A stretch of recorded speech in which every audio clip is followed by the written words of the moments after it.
Olá, bem-vindo ao PQU Podcast, o podcast para psiquiatras em formação. Nosso objetivo continua o mesmo: divulgar dados, informações e comentários que possam de alguma maneira contribuir na sua formação e auxiliar na sua prática clínica. Aqui é evidência com opinião. Eu sou Vinícius Guapo e é uma satisfação tê-lo como ouvinte. Hoje teremos mais um episódio da série O Entrevistador Diligente. Esta é uma adaptação que fiz do conceito mais amplo descrito por Alan Ivey de entrevista intencional, em inglês Intentional Interviewing. O entrevistador diligente é aquele capaz de avaliar constantemente o resultado das estratégias que está usando e, a partir disso, mudar os rumos da entrevista, enquanto ela acontece, em tempo real. Para tal, ele precisa flexibilizar suas habilidades e utilizar de maneira individualizada o conjunto de técnicas e estratégias de entrevista que possui. É uma arte que se baseia em atenção plena, conhecimento, habilidades técnicas e perspicácia. O entrevistador diligente é aquele que entendeu que a entrevista médica não deve ser feita automaticamente e baseada em uma rotina acrítica. No episódio número 35 do PQU Podcast, no primeiro episódio da série O Entrevistador Diligente, abordei a importância estratégica da expressão empática na construção da aliança terapêutica. Hoje iremos além. Afinal, não é só de empatia que é feita a relação médico-paciente. Antes de prosseguir, não é demais lembrar que o PQU Podcast é uma iniciativa independente, sem patrocínios e sem conflitos de interesse. Se você gostou, divulgue entre seus colegas. Desconfiança, insegurança. Estas são emoções predominantes no paciente antes e no início de uma entrevista médica. Perguntas pipocam em sua mente. O médico é caloroso ou frio? Dissimulado ou verdadeiro? Ele vai respeitar minhas ideias e valores ou apenas ditar o que eu devo pensar? Posso confiar? É competente no que faz? Em resumo, os pacientes querem saber quem nós somos. Não tanto sobre os eventos de nossa vida pessoal, mas sobre nosso caráter, nossa ética, nossa competência, nossa humanidade. E quer saber? Não vejo mal algum em mostrar-lhes isto. Dar-lhes uma ideia a nosso respeito. Encaro essa necessidade dos pacientes muito mais como uma oportunidade do que como uma dificuldade. Diante de tamanho medo, os pacientes com frequência refugiam-se e fecham-se. Olha, eu nunca achei que eu diria essas palavras aqui no PQU Podcast, mas vai lá. Como disse Elsa, personagem do longa-metragem Frozen da Disney, encobrir, não sentir, não deixar saber.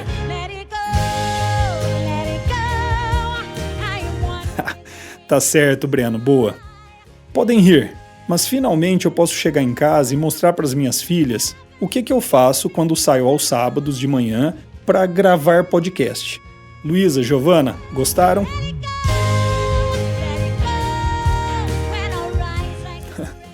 Ok. Se preferirem citações menos infantis, vai lá. A desconfiança é o farol que guia o prudente, de Shakespeare. Ou os desconfiados desafiam a traição, de Voltaire. O ponto é sempre o mesmo. Diante do medo, da insegurança, do desconhecido, os pacientes colocam em ação um plano de defesa e refugiam-se em seus castelos. Vou apresentar 3 estratégias que têm a finalidade de fazer face justamente a esse plano de defesa, que, caso não receba devida atenção, tornará a entrevista e até mesmo o tratamento como um todo simplesmente ineficazes. Antes que eu me esqueça, sim, a expressão estratégica de empatia é a técnica de excelência para esta tarefa. O que eu vou mostrar são 3 estratégias complementares. Estratégia número 1. Apreciação positiva incondicional. Carl Rogers foi quem desenvolveu este conceito. Trata-se de partir do pressuposto de que o paciente é capaz de escolhas, decisões, pensamentos, sentimentos e ações, pelo simples fato de ser uma pessoa humana. Fato que deve ser traduzido pela postura do profissional perante ele. Muitas pessoas entendem a apreciação positiva incondicional como a suspensão, por parte do médico, do julgamento ou avaliação sobre os pensamentos, sentimentos e comportamentos dos pacientes. De fato, isso faz parte do conceito de Rogers. Mas esta é, na verdade, uma consequência daquela postura respeitosa frente às potencialidades do paciente que eu descrevi. É por considerá-lo capaz que podemos suspender qualquer julgamento moral. O resultado da aplicação dessa estratégia é que o paciente tem a chance de experimentar uma relação na qual não será massacrado por críticas sobre o que tem feito de sua vida, bem diferente do que tem experimentado na interação com amigos, familiares e até mesmo outros médicos. Sim, os nossos pacientes têm uma grande chance de terem feito ou estarem tomando decisões muito ruins em suas vidas, de reagirem mal a problemas cotidianos ou mesmo terem sentimentos pouco adaptativos, indesejados. Isso tudo está fortemente relacionado ao transtorno mental que os afeta, seja na forma de agente causal ou como consequência dele. O psiquiatra, professor na Escola de Medicina de Harvard e no Massachusetts General Hospital, Armand Nicoli Jr., foi preciso ao dizer algo do tipo: não importa que o paciente seja jovem ou idoso, bem arrumado ou desalinhado, expansivo ou introvertido, rico ou pobre, bem articulado ou não. O clínico habilidoso entenderá que o paciente, como um ser humano, é consideravelmente mais parecido consigo do que diferente.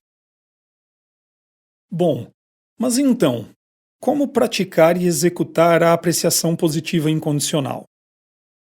Assim como quando discutimos a expressão de empatia, precisamos ter em mente que estas são capacidades complexas, baseadas na personalidade do médico, em suas experiências de vida, na amplitude de sua vivência moral. O que podemos fazer aqui é mostrar mecanismos que podem facilitar o uso que cada clínico pode fazer de suas habilidades. O primeiro passo é identificar os pontos da entrevista com o paciente que poderiam ser foco de julgamento. Podemos fazer isso de diversas maneiras. Às vezes, o próprio paciente já sinaliza: vixe, você não vai querer saber o que eu fiz. Ou algo como: não briga comigo não, hein? Bom, atenção, vem bomba por aí. Mas segure suas opiniões.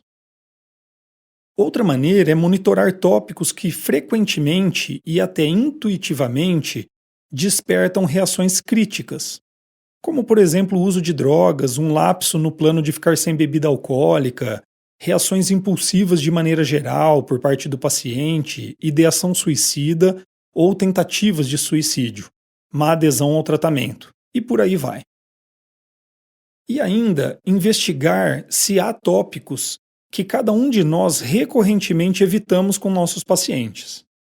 Estes são os assuntos que demandam mais atenção quanto à possibilidade de sermos precipitadamente e exageradamente críticos, por motivações muito pessoais mesmo. Quer exemplos? Religião, sexualidade, suicídio, violência doméstica, estupro, aborto, temas sobre os quais muitas pessoas, incluindo nós médicos, temos fortes opiniões. Estas tendem a ser um desafio para o clínico que pretende demonstrar apreciação positiva incondicional. O segundo passo é interessar-se genuína, profunda e detalhadamente pelas motivações, sentimentos, pensamentos e contexto em que uma decisão ou ação tomou forma. É muito comum acharmos que o paciente não tomou o remédio porque ele não gosta de remédios, ou que ele não mudou um hábito porque é resistente, entre aspas, ou que brigou com a esposa porque é naturalmente violento. Estas são explicações estereotipadas, superficiais, e vão contra a prática da apreciação positiva incondicional. Se procurarmos cuidadosamente, entenderemos que existem, na intimidade do paciente, explicações plausíveis e até mesmo justificativas para estes fatos. É só assim que a apreciação positiva de fatos muitas vezes moralmente reprováveis se torna possível. É a curiosidade clínica que torna a suspensão do julgamento moral viável. Agora, um ponto importante. Interessar-se não significa concordar. Suspender o julgamento moral não significa deixar de ter uma opinião sobre o que seria melhor para o paciente. Somos médicos e acredito que o interesse pelo bem-estar e, em última análise, pela vida de nossos pacientes é indissociável de nossa prática. E é nesse ponto que a atitude de apreciação positiva incondicional fica interessante. É quando o paciente percebe que seus pensamentos e sentimentos são respeitados. É quando o médico não usa do julgamento moral como uma forma de coação.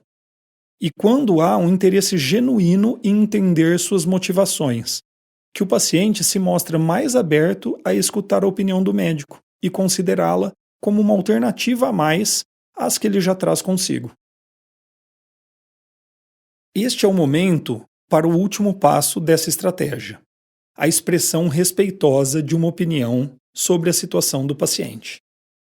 Por exemplo, diante do que você me contou, considero sim que se internar seria uma alternativa para você. Ou, por exemplo, usar uma medicação é sem dúvida uma alternativa. Na verdade, considero a mais indicada neste momento. Seguindo adiante, estratégia número 2. Genuinidade. Uma definição precisa ajuda bastante aqui. Genuinidade é um termo amplo, com vários sentidos, seja em psiquiatria e psicologia, como no seu uso leigo da palavra. Shonshia a define da seguinte forma: características de comportamento sugestivas de que o clínico está à vontade, tanto consigo mesmo quanto com o paciente. A genuinidade tem a ver com 3 aspectos do profissional. 1. Reatividade. 2. Espontaneidade. E 3. Coerência.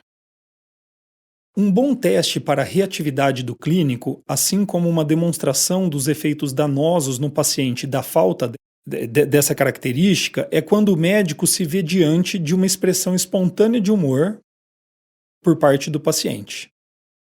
O médico pouco reativo demonstrará seriedade, praticamente recusando-se a oferecer um sorriso, mesmo que fosse um daqueles sorrisos indulgentes que damos diante de uma piada sem graça de um amigo.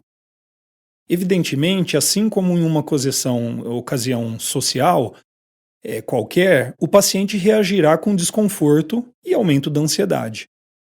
Curiosamente, muitos médicos justificariam a falta da reatividade a um pretenso profissionalismo. Difícil será algum desses médicos me convencer que uma estratégia profissional teria como resultado esperado o aumento da ansiedade do paciente, ainda mais se isso ocorrer em entrevistas iniciais, quando a aliança terapêutica está ainda sendo construída. A pouca reatividade ao humor do paciente é apenas um bom exemplo. Esse mesmo médico falharia também em reagir adequadamente diante de outras demonstrações afetivas do paciente, como o choro, a raiva, medo, ou seja lá o que for. Vou lhe contar uma passagem que ocorreu durante entrevista realizada no curso de treinamento em entrevista psiquiátrica que eu ofereço para os R3, os residentes de 3º ano do Hospital das Clínicas da Faculdade de Medicina aqui de Ribeirão Preto. O residente, diga-se de passagem, um dos muito bons, habilidoso entrevistador.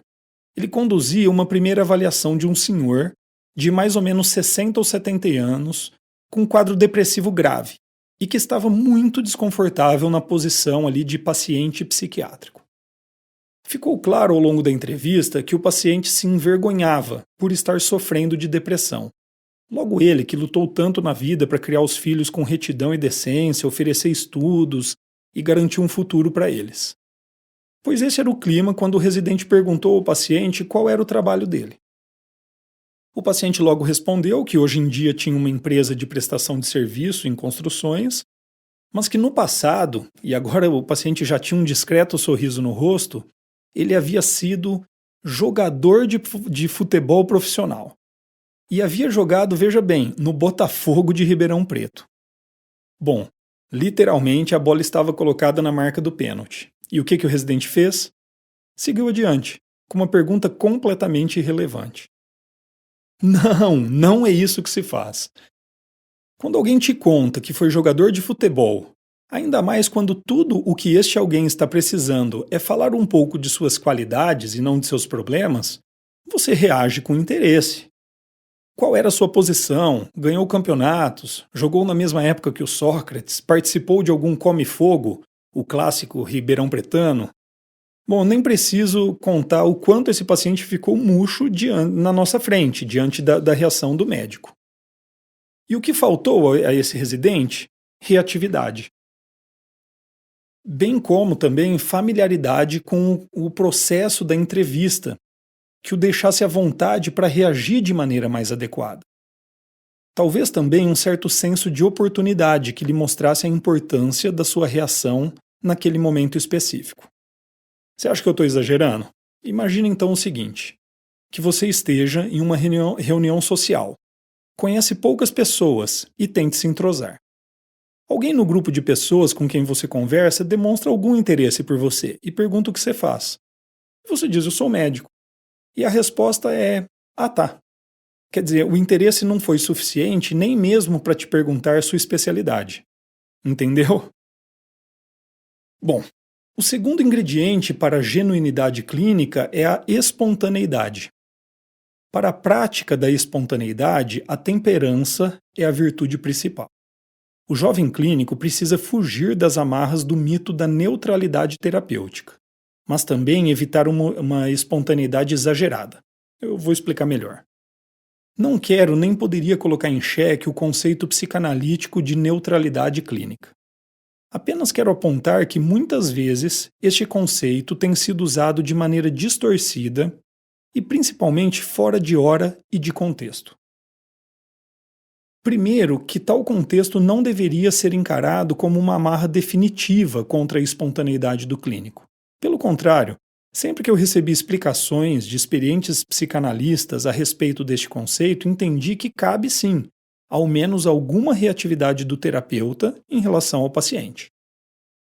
Segundo, que certamente a neutralidade terapêutica e principalmente a falta de espontaneidade, que poderia advir dela, não é nada bem-vindo em uma consulta psiquiátrica inicial, quando o paciente precisa ter ao menos uma ideia sobre quem é o médico, a quem ele está confiando seus pensamentos e sentimentos mais íntimos.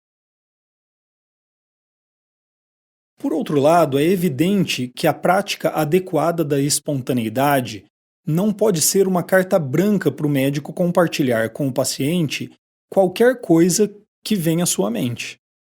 Devemos constantemente avaliar o potencial impacto do que vamos dizer e escolher entre as possibilidades das nossas vivências quais delas pode trazer benefícios ao processo da entrevista. Um bom exemplo prático é o uso de um senso de humor refinado e apropriado ao momento. Tem seus riscos, sim, mas pode trazer grandes benefícios também. Como eu disse no início, temperança, comedimento, moderação. Por fim, a qualidade que complementa a tríade para a prática da genuinidade clínica é a coerência. Trata-se de se fazer previsível e compreensível aos olhos do paciente. Receptivo e bem-humorado no início da consulta, frio e reservado ao final, que conclusões o paciente poderia chegar a partir desses sinais confusos enviados pelo médico? A coerência, a previsibilidade, é a liga que transforma a reatividade e espontaneidade em genuinidade clinicamente útil. Estratégia número 3. Demonstração de expertise. Sim, o paciente quer um médico empático, capaz de apostar nos seus potenciais e também genuíno. Mas existe ainda uma questão proeminente na cabeça do paciente quando encontra seu médico. Essa pessoa tem competência para me ajudar? Bons amigos e familiares podem ser compreensivos, mas só o seu médico pode ser compreensivo e ainda ter conhecimento e técnica para de fato ajudá-lo. Pacientes esperam encontrar especialistas, experts, e isso pode encabular o médico, particularmente o jovem médico. Realmente não é fácil declarar-se expert em algo tão assustadoramente amplo como a mente e o comportamento humano. Mas quem foi que disse que ser psiquiatra significa ter todas as respostas e soluções para os sofrimentos humanos? Um especialista em psiquiatria é alguém que passou por um rigoroso processo de aprendizado e treinamento prático e, com isso, adquiriu um corpo de conhecimento útil para ajudar pessoas sofrendo com transtornos mentais. Pronto. Dito dessa maneira, você, jovem psiquiatra, é sim um expert. Mas ser um expert não necessariamente implica em correta demonstração de expertise, que essa sim é parte importante no processo de fortalecimento da aliança terapêutica. Da mesma forma que a empatia, a expertise é uma virtude de pouca valia se não se pode demonstrá-la de maneira estratégica e eficiente. Como? Bom, eu particularmente não aprecio a exibição de títulos como se fossem troféus. Acho que isso pode até ter um efeito intimidador e me parece ser uma estratégia que valoriza o domínio formal e burocrático do conhecimento e não o seu componente prático e de aplicabilidade real. Para o paciente, só o segundo tipo interessa. Durante a entrevista, o médico terá sim chances de demonstrar sua expertise. A maneira como organiza as informações colhidas, fazendo sumários e usando o que foi dito pelo próprio paciente para formular diagnósticos ou estratégias terapêuticas é um bom exemplo. Você me explicou que está estranho nos últimos meses, isolado, sem motivação ou energia, triste a maior parte do tempo, emotivo, flagrando-se com crises de choro sem motivo, e que tem lutado contra todos esses sintomas sem sucesso. E isso é o que chamamos de um transtorno depressivo. Outra oportunidade é demonstrar clareza de raciocínio e capacidade de explicar conceitos complexos por meio de linguagem compreensível. Eu mesmo vivo aprimorando a maneira como explico para os pacientes os efeitos esperados de um determinado remédio ou como a instituição de hábitos de vida mais saudáveis podem ajudá-lo a superar sintomas de um transtorno mental, por exemplo. No sempre citado Psychiatric Interviewing, The Art of Understanding, Sean Shea descreve uma técnica sutil, porém extremamente poderosa para a demonstração de expertise. Ele defende que o que mais importa não é o que se afirma ao paciente, mas sim o que se pergunta a ele. É a qualidade e a pertinência da nossa investigação clínica que gera no paciente o sentimento de que você sabe o que você está fazendo. Um tipo específico de pergunta pode ser particularmente útil aqui: as perguntas dirigidas a fatos. São perguntas geralmente fechadas e dirigidas a sintomas. Você tem tido um problema para iniciar o sono? Ou ultimamente sentiu alterações em seu apetite?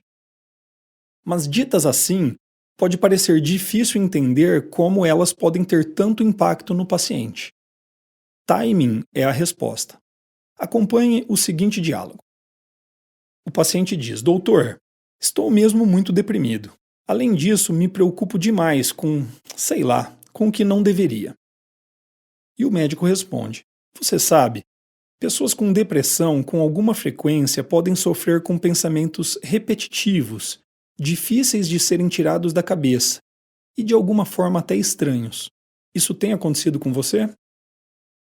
E aí, bingo! O paciente te conta pensamentos obsessivos que ele vem escondendo de todos há mais de 10 anos. O que você fez aqui? Você detectou a possibilidade de um quadro de toque, percebeu um momento apropriado e fez uma pergunta dirigida a fatos que mostrou para o paciente que aqueles pensamentos podem ser um sintoma de um transtorno psiquiátrico e não apenas, abre aspas aí, loucura da sua cabeça. Bom, Elucidação diagnóstica à parte, o que mais nos interessa aqui é que esta experiência que acabei de descrever aumenta muito a percepção do paciente de que você sabe o que está fazendo. O último alerta sobre as perguntas dirigidas a fatos é o seguinte: use com moderação e intercale o seu uso com frases empáticas e perguntas abertas. Bom, era isso que eu tinha para dizer para você hoje. Apresentei 3 estratégias de fortalecimento da aliança terapêutica: apreciação positiva incondicional, genuinidade clínica e demonstração de expertise. Espero que tenha gostado. Opiniões, dúvidas, questionamentos? Participe do nosso grupo no Facebook. Lá há espaço para discussões conosco e com outros ouvintes. Assine o feed do podcast. Se você está no iTunes ou em qualquer plataforma de podcasts, basta clicar em assinar e receberá automaticamente nossos novos episódios em seu aplicativo. Visite nosso site www.pqpodcast.com.br. Lá você terá acesso a todos os episódios que já foram ao ar, com as referências citadas em cada um deles, organizados por data, autor e sessão. O PQU Podcast agradece sua atenção.